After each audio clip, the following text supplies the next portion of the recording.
When adding images and shapes to your document, there are a number of things you can do with them.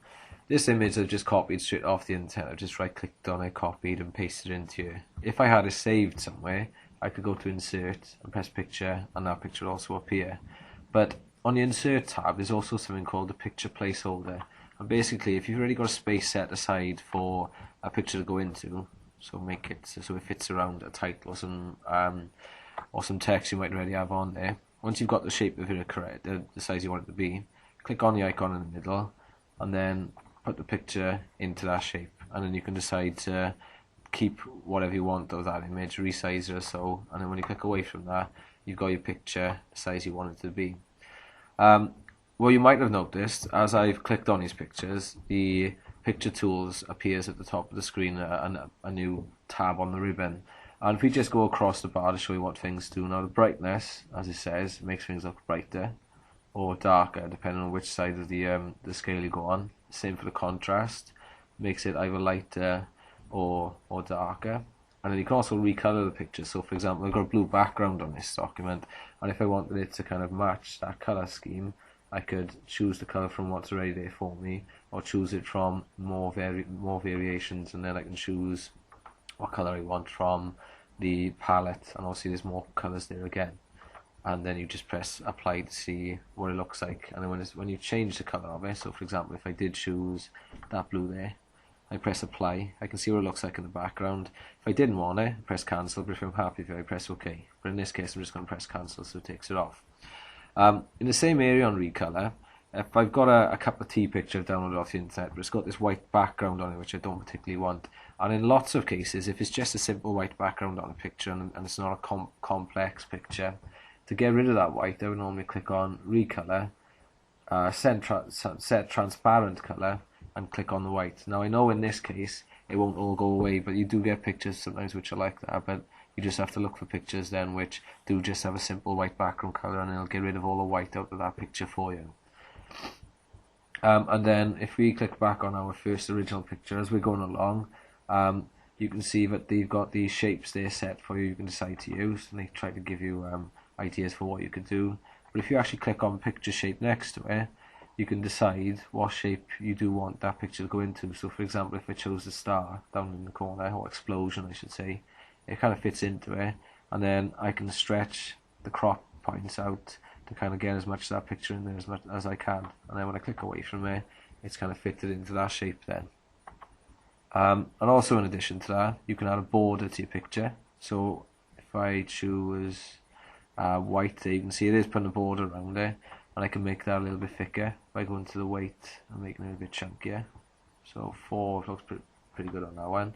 And just like you would have seen on the word art video, if you've seen that, you can also add shadow effects onto it to make it look as if it's jumping out of the document. So I'm going to use bottom right one, and then I'm just going to use these settings here to make it look as if it is actually jumping off the screen, and as it were.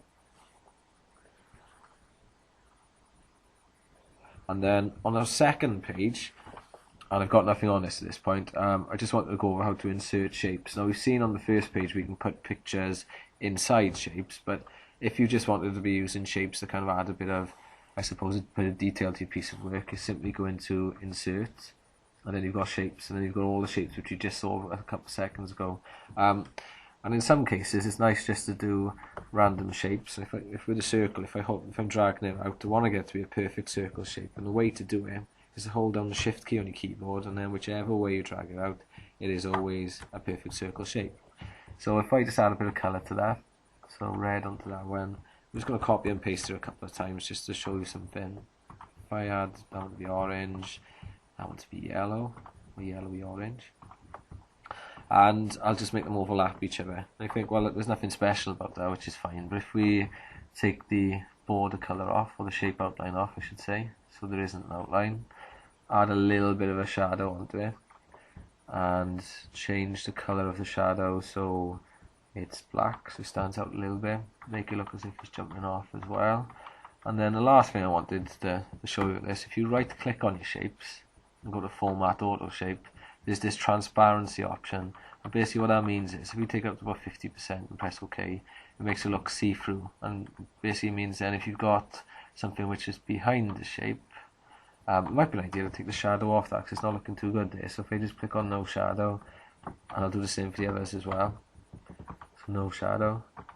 And then as I put them over each other, you can see the colours through each other. But then as I put them over a picture or a bit of text or a title, you can actually see the title through it. Not to say this is something you've got to do, but it's something which might be worth experimenting with.